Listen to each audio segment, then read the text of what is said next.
அனைவருக்கும் வணக்கம். நீங்கள் இணைந்து கொள்வது இலங்கையின் முதற்தர செய்தி வழங்குனர் நியூஸ் ஃபர்ஸ்டின் பிரதான செய்திகளோடு சக்தி டிவி குளோபலோடாக சர்வதேசத்திலிருந்து இணைந்து கொண்டிருக்கும் உங்கள் அனைவரையும் நேரடியாக சந்திக்கிறோம். நான் ஜெஃப்ரி ஜெபதாசன். வணக்கம்.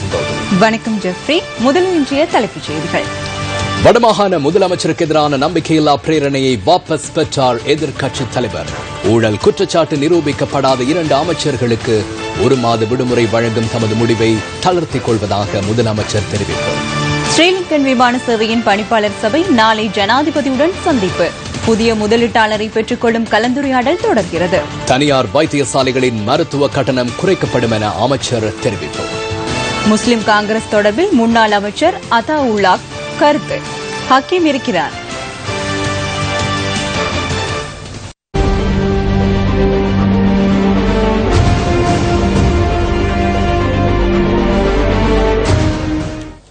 வடமாகாண முதலமைச்சர் சி.வி. விக்னேஸ்வரனுக்கு எதிரான நம்பிக்கையில்லா பிரேரணையை வாபஸ் பெறுவதாக வடமாகாண ஆளுநர் ரெஜினால் குரேயிடம் எதிர்க்கட்சித் தலைவர் இரா சம்பந்தன் அறிவித்துள்ளார். முதலமைச்சர் சி.வி. விக்னேஸ்வரன் இன்று அனுப்பிய கடிதத்திற்கு பதிலளிக்கும் வகையில் எதிர்க்கட்சித் தலைவர் இன்று மாலை அனுப்பி வைத்துள்ள கடிதத்தில் இந்த விடயம் தெரிவிக்கப்பட்டுள்ளது. சட்டப்பூர்வமானதும் சுதந்திரமானதுமான எந்தவொரு விசாரணைக்கும் இடையூறு விளைவிக்கக்கூடாது என்பதனை 2 அமைச்சர்களுக்கும் தான் தெரியப்படுத்துவதாக எதிர்க்கட்சித் தலைவர் குறிப்பிட்டுள்ளார். நம்பிக்கையில்லா பிரேரணை வாபஸ் பெறப்படும் என்பதை வடமாகாண ஆளுநருக்கு தொலைபேசியில் அறிவித்ததாகவும் இரா சம்பந்தன் கூறியுள்ளார். இந்த விடயத்துடன் சம்பந்தப்பட்டவர்களுடன் தொடர்பில் உள்ளதாகவும் அவரது கடிதத்தில் சுட்டிக்காட்டப்பட்டுள்ளது. விரைவில் சந்தித்து பல பிரச்சினைகள் தொடர்பில் கலந்துரையாட உள்ளதாகவும் வடமாகாண முதலமைச்சர் சி.வி. விக்னேஸ்வரனுக்கு எதிர்க்கட்சித் தலைவர் இரா சம்பந்தன் அனுப்பியுள்ள கடிதத்தில் மேலும் தெரிவிக்கப்பட்டுள்ளது. இதேவேளை சுயாதீன சட்ட விசாரணையை தடை செய்யும் விதமாக எந்த நடவடிக்கையிலும் இறங்கக்கூடாது என 1 மாதம் விடுமுறையில் செல்லுமாறு பணிக்கப்பட்ட அமைச்சர்கள் 2 அறிவுரை வழங்க எதிர்க்கட்சித் தலைவர் இரா சம்பந்தன் முன்வந்தமை தொடர்பில் வடமாகாண முதலமைச்சர் சி.வி. விக்னேஸ்வரன் மகிழ்ச்சி வெளியிட்டுள்ளார். எதிர்க்கட்சித் தலைவருக்கு முதலமைச்சர் என்று அனுப்பி வைத்துள்ள கடிதத்தில் இந்த விடயம் குறிப்பிடப்பட்டிருந்தது. சுயாதீன சட்ட விசாரணையை நிலைநாட்டுவதற்கும் அதன் பொருட்டு 2 அமைச்சர்களையும் அதற்காக உடன்பட வைக்கவுமே 1 மாத காலம் விடுமுறையில் செல்ல வேண்டும் என்ற உபாயத்தை கையாண்டதாக முதலமைச்சரின் கடிதத்தில் சுட்டிக்காட்டப்பட்டுள்ளது. இலங்கை தமிழரசுக் கட்சியின் சிரேஷ்ட உறுப்பினரும் கூட்டமைப்பின் தலைவருமான எதிர்க்கட்சித் தலைவர் குறித்த 2 அமைச்சர்களுக்கும் அறிவுரை நல்க முன்வந்துள்ளதாக அதில் தெரிவிக்கப்பட்டுள்ளது.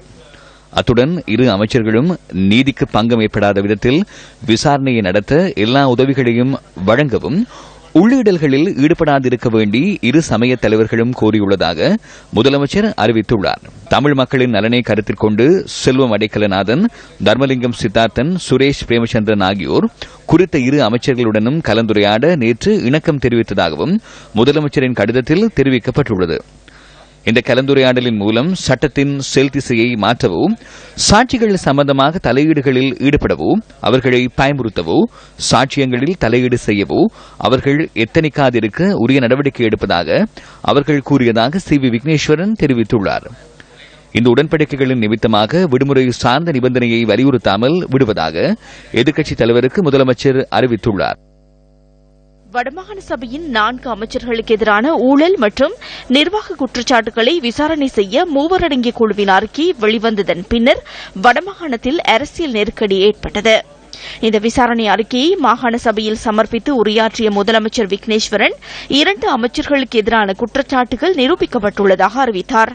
அதற்கமைய அமைச்சர்களான பொன்னுத்துரை ஐங்கரநேசன் மற்றும் டி. குருகுலராசா ஆகியோர் பதவிகளை தியாகம் செய்ய வேண்டும் என முதலமைச்சர் வேண்டுகோள் விடுத்தார். ஏனைய அமைச்சர்களான ப. டெனீஸ்வரன் மற்றும் ப. சத்தியலிங்கம் ஆகியோருக்கு எதிராக பல முறைப்பாடுகள் கிடைத்துள்ளதால் அது தொடர்பில் விசாரணை நடத்தப்பட வேண்டியுள்ளதாகவும் முதலமைச்சர் சுட்டிக்காட்டினார். அதற்கமைய இந்த 2 அமைச்சர்களுக்கும் எதிரான விசாரணை நிறைவு பெறும் வரை அவர்கள் விடுமுறை பெற்றுக் கொள்ள வேண்டும் என முதலமைச்சர் அறிவித்திருந்தார். முதலமைச்சரின் இந்த அறிவித்தலின் பின்னர் வடமாகாண சபையில் உள்ள சில உறுப்பினர்கள் ஆளுநரை சந்தித்து நம்பிக்கையில்லா பிரேரணையை சமர்ப்பித்தனர்.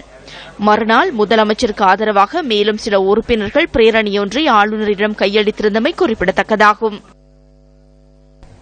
இதேவேளை முதலமைச்சர் சி.வி. விக்னேஸ்வரன் இன்று மாலை நடைபெற்ற ஊடகவியலாளர் சந்திப்பொன்றில் கலந்து கொண்டு உரையாற்றினார். அவைத்தலைவர்களுடைய அவருடைய பங்கு இன்னும் எங்களுக்கு சரியாக தெரியாதிருக்கின்றது. உண்மையிலே ஒரு அவையினிலே ஏதாவது ஒரு அதாவது ஒரு அமைச்சருக்கு எதிராகவோ அல்லது முதலமைச்சருக்கு எதிராகவோ நம்பிக்கையில்லா பிரேரணை ஒன்றை கொண்டு வருவதாக இருந்தால் அதனை அவைத்தலைவருக்கு தான் கையளிக்க வேண்டும். இங்கு அவைத்தலைவரே தானாக முன்னின்று சிலரை தன் பக்கம் இழுத்து கொண்டு சென்று அதனை ஆளுநரிடம் கையளித்திருக்கின்றார். அவருடைய அந்த செயல் சட்டத்துக்கு புறம்பானது என்றுதான் நான் நம்புகின்றேன். ஆனால் அவ்வாறு பக்கச்சார்பாக நடந்து கொண்ட ஒரு அவைத்தலைவர் தொடர்ந்து அந்த பதவியில் நிலைத்திருக்க முடியுமா என்ற ஒரு கேள்வி எழுகின்றது. ஏதாவது ஒரு நடவடிக்கை அல்லது ஒரு நடவடிக்கை எடுக்கப்படும் என்று நம்புகின்றேன். கல்வி அமைச்சர் தன்னுடைய ராஜினாமா கடிதத்தை தருவதாக அப்பொழுது தொலைபேசியில் குறிப்பிட்டிருந்தார். இதுவரையில் எனக்கு கிடைக்கவில்லை, கிடைக்கும் என்று நம்புகின்றேன். வடமாகாண முதலமைச்சர் சி வி விக்னேஸ்வரனை இன்றும் பலர் சந்தித்து கலந்துரையாடினர். நெல்லை ஆதீன குருமுதல்வர் ஸ்ரீலஸ்ரீ ஞான சம்பந்த பரமாச்சாரிய சுவாமிகள் மற்றும் யாழ் மறைமாவட்ட ஆயர் பேரருட்திரு ஜஸ்டின் ஞானப்பிரகாசம் ஆண்டகை ஆகியோர் முதலமைச்சரை அவரது இல்லத்தில் இன்று முற்பகல் சந்தித்தனர். இதன்போது 3 கோரிக்கைகள் அடங்கிய கடிதம் ஒன்றையும் அவர்கள் முதலமைச்சரிடம் கையளித்துள்ளனர். அவர்களுடைய வருவதற்கான அவர்களுடைய காரணம் தமிழ் மக்களிடையே இந்த ஒரு காலகட்டத்திலே பிரச்சனைகளை விரிவுபடுத்தி பிரிவினைகளை ஏற்படுத்துவது அவர்கள் நல்லதல்ல என்றும் இந்த காலகட்டத்திலே எங்களிடையே ஒற்றுமை இருக்க வேண்டும் என்றும் அதற்கான வழிமுறைகளை அறிந்து உரிய நடவடிக்கை எடுக்க வேண்டும் என்ற எண்ணத்துடன் தான் அவர்கள் இருவரும் வந்தார்கள். ஒரு ஆவணம் ஒன்றினை தந்து அதிலே சில விடயங்களை குறிப்பிட்டிருந்தார்கள். ஏற்கனவே நாங்கள் நேற்றைய தினமும் பேசிக்கொண்டது போன்று என்ன விதத்திலே அந்த 2 அமைச்சர்களையும் தொடர்ந்து தங்களுடைய பணிகளை ஆற்றுவதற்கு வழிவகைகளை செய்து கொடுக்கலாம் என்பது சம்பந்தமாக என்னுடன் பேசிக்கொண்டார்கள். அதற்குரிய காரணங்களை, எதற்காக இவ்வாறான நடவடிக்கைகள் எடுக்க வேண்டிய ஒரு நிலைமை ஏற்பட்டது என்றும், சாட்சிகள் சாட்சியம் அளிக்க ஏதுவாக இருப்பதற்காகத்தான் அவர்களை ஒரு விடுமுறையில் செல்வது நல்லது என்று உசிதம் என்று நான் கண்டேன் என்றும் அதற்கான காரணங்களை எடுத்து எம்பினேன். அதை ஒரு பெரிதாக எடுக்காமல் அவர்களை தொடர்ந்து இதை தங்களுடைய கடமைகளை செய்ய அனுமதிக்கும்படியும் தாங்கள் அவர்களோடு பேசி உரிய நடவடிக்கைகளை எடுத்து அவர்களை அந்த விசாரணைகளுக்கு குந்தகம் விளைப்பதாக எந்த நடவடிக்கையும் எடுக்கப்படாது என்று தாங்கள் கூறுவதாகவும் அதிலே ஏற்றுக்கொண்டார்கள். ஆளுநருக்கு கொடுக்கப்பட்ட அந்த கடிதத்தை திரும்ப பெற வேண்டும் என்று அவர்களுக்கு கோரும்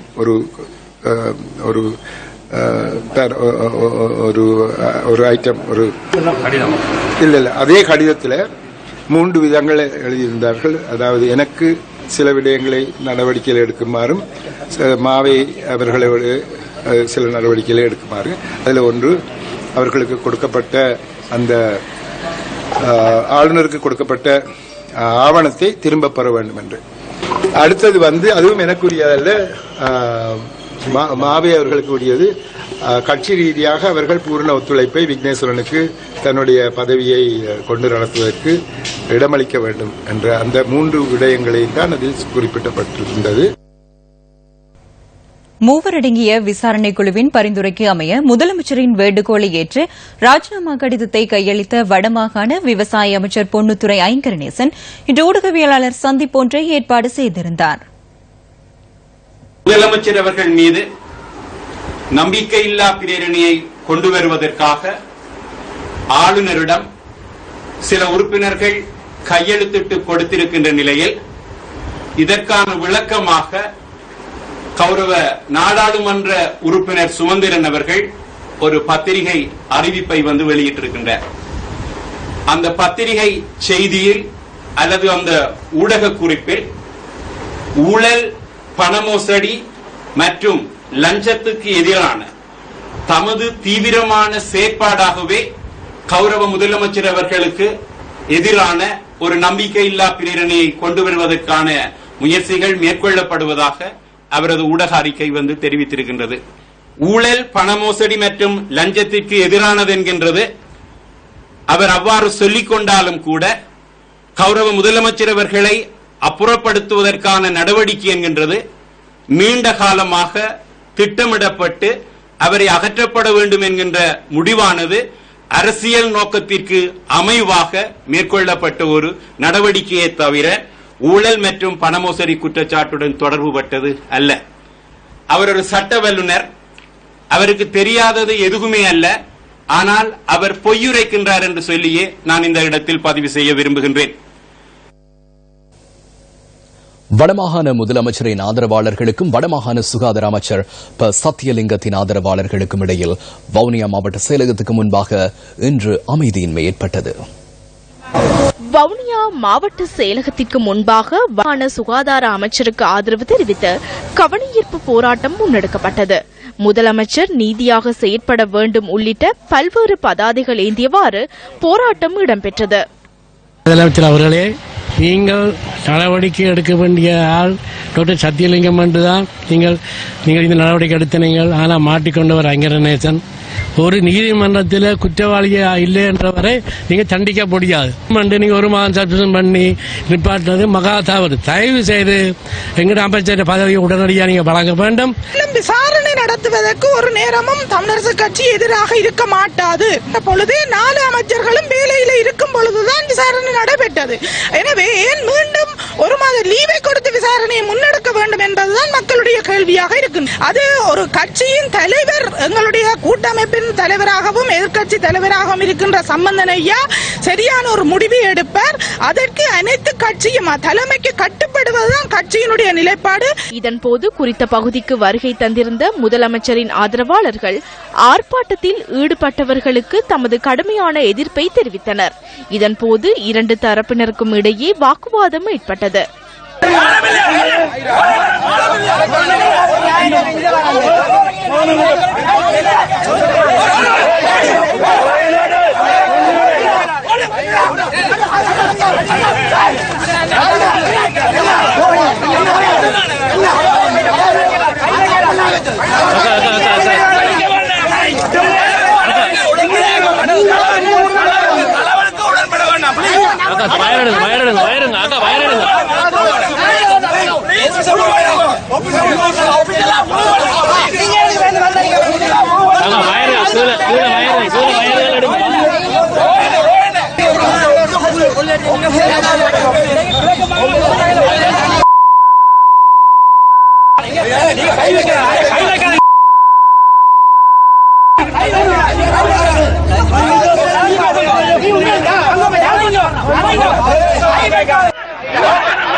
நீங்க முதலமைச்சருக்கு எதிரான பிரிவினையிலிருந்து நீங்க கையொப்பத்தை வாபஸ் பெறணும் என்று சொல்லியும் நீங்க இதுக்கான ஊழல் இல்லை என்று சொன்னா நீங்க உடனடியா கடிதத்தை கொடுத்து ராஜினாமா செய்யணும். நீங்க டாக்டருக்கு மக்களால் தெரிவு செய்யப்பட்ட முதலமைச்சர் சிபிஐ டாக்டரையும் மக்கள் நாங்க தான் வாக்களிச்சு போலீஸ்காரர் ஒரு ஆளை கல்லணன்னு சொல்லி சந்தேகத்தில் விசாரிக்க கூப்பிட அதுக்காக போலீசுக்கு எதிராக ஆர்ப்பாட்டம் செய்யலாது, நடவடிக்கை எடுக்க இயலாது.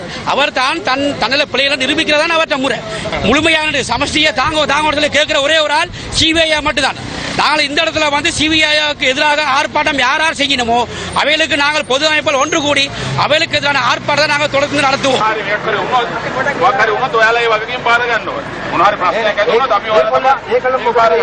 சம்பவ இடத்திற்கு வருகை தந்திருந்த போலீசார் நிலைமையை கட்டுப்பாட்டிற்குள் கொண்டு வந்திருந்தனர்.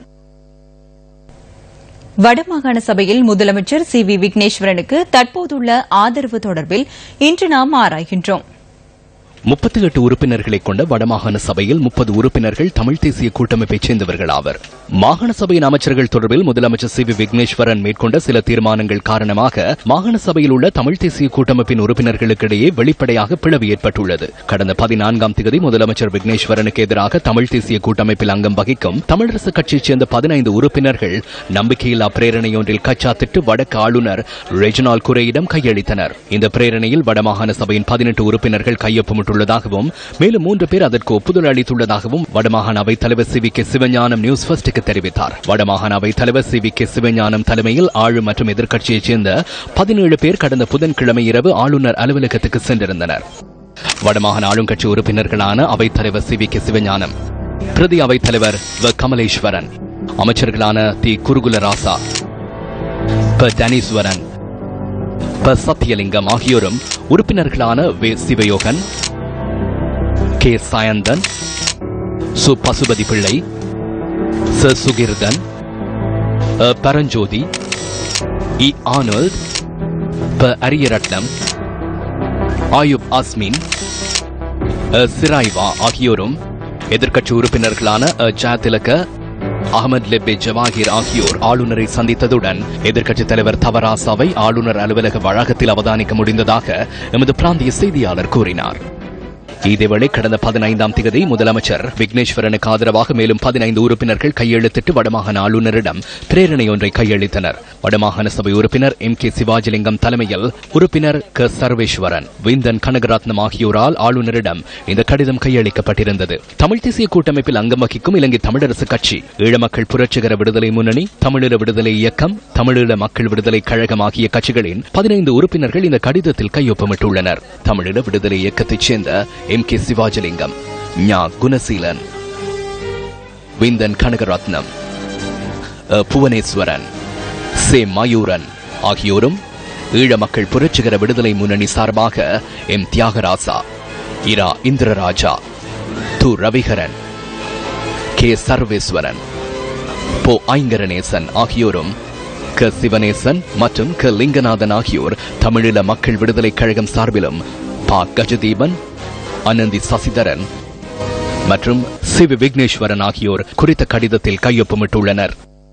இதற்கமைய வடமாகாண சபையில் அங்கம் வகிக்கும் ஏனைய கட்சிகளைச் சேர்ந்த 8 உறுப்பினர்களின் நிலைப்பாட்டிலேயே முதலமைச்சருக்கு எதிரான பிரேரணையின் அடுத்த கட்ட நகர்வு தீர்மானமாகிறது. இந்த நிலையில் அடுத்த 7 உறுப்பினர்களின் நிலைப்பாடு என்ன? இன்று நாம் அவர்களிடம் இது குறித்து வினவினோம். அகில இலங்கை மக்கள் காங்கிரசின் உறுப்பினரான ஏ ஜாதிலகவுடன் தொடர்பு கொள்ள முடியவில்லை.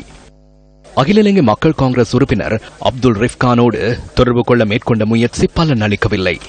ஸ்ரீலங்கா முஸ்லிம் காங்கிரசின் மாகாண சபை உறுப்பினரான எச் எம் ரியாஸிடம் நாம் வினவிய போது தான் இன்னமும் தீர்மானிக்கவில்லை என்று கூறினார். ஐக்கிய மக்கள் சுதந்திர கூட்டமைப்பின் உறுப்பினரான சி அகிலதாஸ் தான் இன்னும் தீர்மானிக்கவில்லை என்று கூறினார்.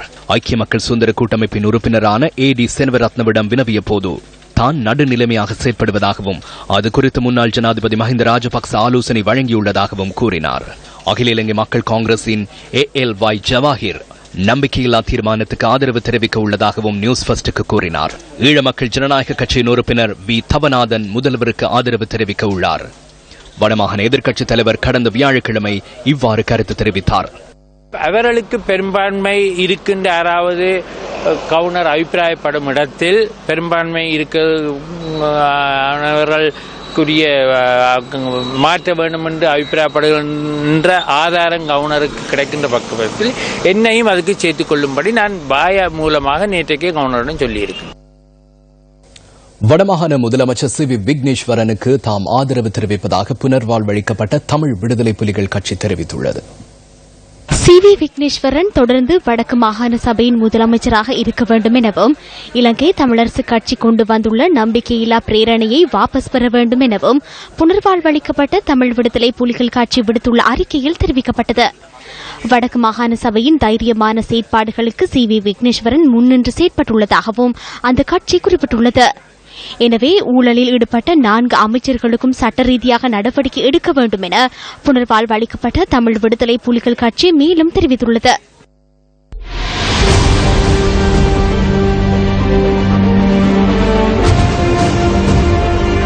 அபாயம் காரணமாக இடம்பெயர்ந்த தெரணியகல அசமான கந்த தோட்ட மக்கள் கடந்த 2 வருடங்களாக தற்காலிக முகாம்களிலேயே வாழ்கின்றனர். தெரணியகலை நகரிலிருந்து 20 கிலோமீட்டர் தூரத்தில் அசமானகந்த தோட்டம் அமைந்துள்ளது.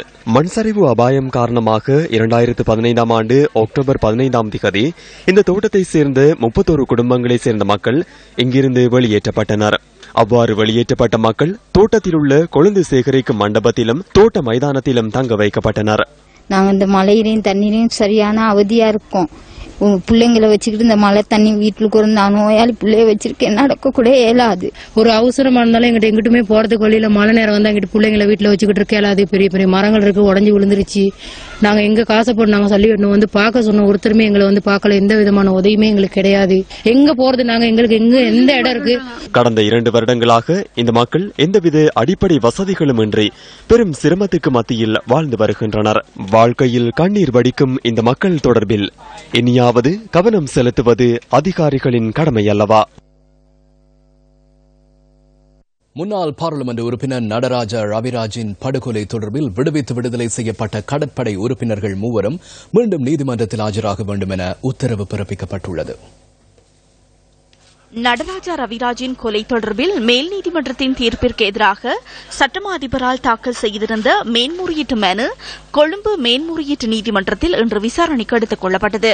இதன்போது பிரதிவாதிகளான கடற்படை உறுப்பினர்கள் 3 எதிர்வரும் செப்டம்பர் மாதம் 4 மேன்முறையீட்டு நீதிமன்றத்தில் ஆஜராகுமாறு நீதிபதிகளான குமுதினி விக்ரமசிங்க மற்றும் பி பத்மசூரசேன ஆகியோர் உத்தரவு பிறப்பித்துள்ளனர். குறித்த 3 பிரதிவாதிகளும் தற்போது தங்கியுள்ள புதிய முகவரிகளை குற்றப்புலனாய்வு பிரிவினர் இன்று நீதிமன்றத்தில் சமர்ப்பித்தனர். இதேவேளை மேல் நீதிமன்ற தீர்ப்புக்கு எதிராக சசிகலா ரவிராஜினால் தாக்கல் செய்யப்பட்டுள்ள மற்றொரு மேன்முறையீட்டு வழக்கையும் ஒரே தினத்தில் விசாரணைக்கு எடுத்துக் கொள்வதற்கும் கொழும்பு மேன்முறையீட்டு நீதிமன்றம் இன்று தீர்மானித்துள்ளது. தேசிய காங்கிரஸ் கட்சியின் 13வது பேராளர் மாநாடு அக்கரைப்பற்றில் நேற்று நடைபெற்றது. முஸ்லிம் காங்கிரஸில் இருக்கின்ற கட்சிக்காரர்கள் அல்ல உண்மையான கட்சிக்காரர்கள். இப்பொழுது முஸ்லிம் காங்கிரஸில் இருக்கின்றவர்கள் முஸ்லிம் காங்கிரஸ் தலைவர் அஸ்ரபுக்கு எதிராக அத்தனை நடவடிக்கைகளும் ஈடுபட்டவர்கள் தான் இன்று அந்த கட்சியினுடைய அங்கத்தினர்களாக உயர்பீட உறுப்பினர்களாக இருக்கிறார்கள். உண்மையான உயர்பீட உறுப்பினர்கள், உண்மையான தலைவர் அஸ்ரபுடைய போராளிகள் எல்லோரும் அந்த கட்சியை விட்டு வெளியேறி வந்திருக்கிறார்கள். கட்சி இருக்கிறது, முஸ்லிம் காங்கிரஸ் அதனுடைய கொள்கையில் அடிப்படையில் அதனுடைய நோக்கத்தில் தடம் புரண்டு அது இல்லாமல் போனது. அது இல்லை. ஹக்கீம் இருக்கிறார், மக்கள் இருக்கிறார்கள், வாக்காளர்கள் இருக்கிறார்கள். ஆனால் கட்சி அங்கில்லை. கட்சி உருவாக்கியது எதற்காகவோ அந்த நோக்கம் அங்கே இல்லை. இத்துடன் இரவு 8 மணி நியூஸ் ஃபர்ஸ்டின் பிரதான செய்தி அறிக்கை நிறைவு பெறுகிறது. வணக்கம்.